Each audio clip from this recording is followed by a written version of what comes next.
Hello friends, income tax के cases की series में आज जो केस हम डिस्कस करेंगे वो इस चीज़ को लेकर के है कि यदि एसएससी को कोई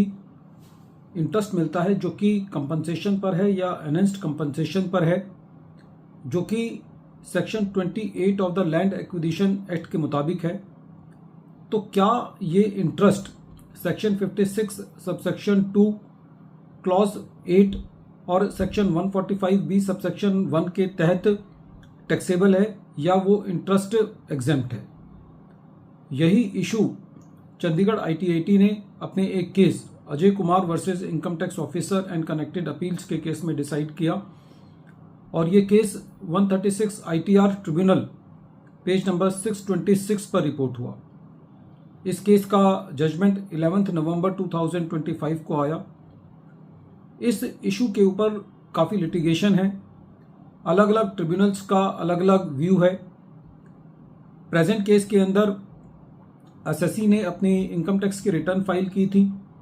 और जब एसएससी ने अपनी इनकम टैक्स की रिटर्न फाइल की तो उस इनकम टैक्स रिटर्न के अंदर एसएससी ने जो section 28 of the land acquisition act 1894 के मुताबिक एसएससी को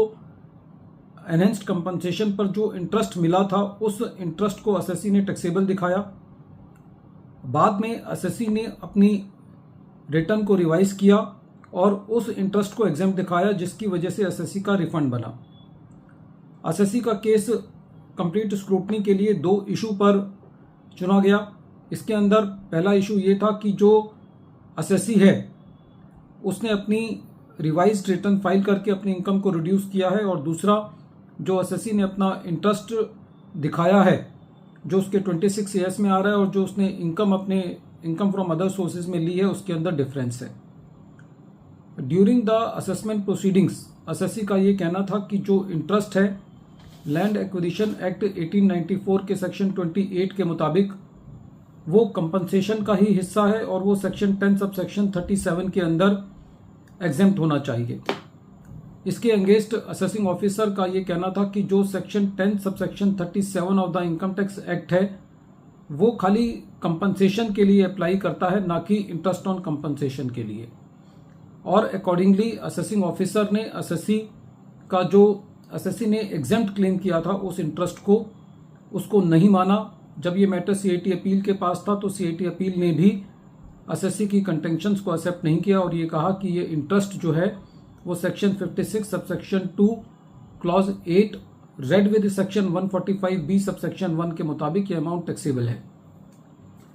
जब ये मैटर ट्रिब्यूनल के पास गया तो ट्रिब्यूनल का सबसे पहले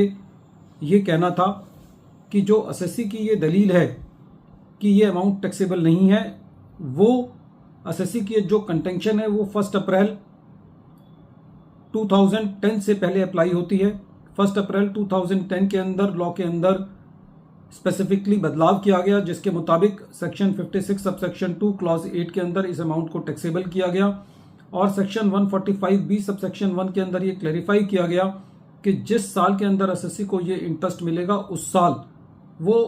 इंटरेस्ट सारा का सारा टैक्सेबल होगा, यानी कि उस इंटरेस्ट को ईयर वाइज एलोकेट नहीं किया जाएगा। प्रेजेंट केस में एसएससी जो अपने रिलाई कर रहा था वो सुप्रीम कोर्ट के जजमेंट घनश्याम HUF को रिलाई कर रहा था। इसके ऊपर ट्रिब्यूनल का ये कहना था कि जो घनश्याम HUF का सुप्रीम कोर्ट का जजमेंट है वो अमेंडमेंट के पहले का है। एसएससी की दूसरी कंटेंशन ये थी कि जो रेवेन्यू जुरिस्डिक्शनल हाई कोर्ट के जजमेंट को रिलाई कर रहा है उस जुरिस्डिक्शनल हाई कोर्ट के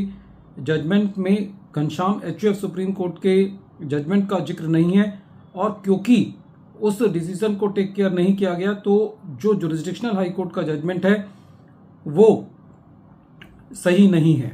इस पर ट्रिब्यूनल का ये कहना था कि यदि कोई जुरिस्डिक्शनल हाई कोर्ट जजमेंट देती है और वो किसी डिसीजन को कंसीडर नहीं करती तो ऐसे केस में ट्रिब्यूनल की कोई ये ड्यूटी नहीं बनती या ट्रिब्यूनल उस हाई कोर्ट के जजमेंट को ये कह करके सेट असाइड नहीं कर सकती कि उसके अंदर किसी सुप्रीम कोर्ट के जजमेंट को कंसीडर नहीं किया गया, और ट्रिब्यूनल ने जुडिशियल डिसिप्लिन को कंसीडर करते हुए जुरिस्डिक्शनल हाई कोर्ट के जजमेंट को माना और ये कहा कि जो एसएससी की ये दलील है कि जो जुरिस्डिक्शनल हाई कोर्ट का जजमेंट है वो इन क्यूरियन डॉक्ट्राइन की वजह से नहीं कंसीडर किया जाना चाहिए, वो जस्टिफाइड नहीं है। और इन नटशेल ट्रिब्यूनल ने ये कहा कि जो इंटरेस्ट ऑन कंपनसेशन है या इंटरेस्ट ऑन एनहेंस्ड कंपनसेशन है वो सेक्शन 56 सबसेक्शन 2 क्लॉज 8 और सेक्शन 145 सबसेक्शन 1 के मुताबिक टैक्सेबल है। वीडियो के अंत में एक बार फिर मैं केस का नाम रिपीट कर रहा हूँ। केस का नाम है Ajay Kumar versus income tax officer and connected appeals, और ये case 136 ITR tribunal page number 626 पर रिपोर्ट हुआ और इस केस का जजमेंट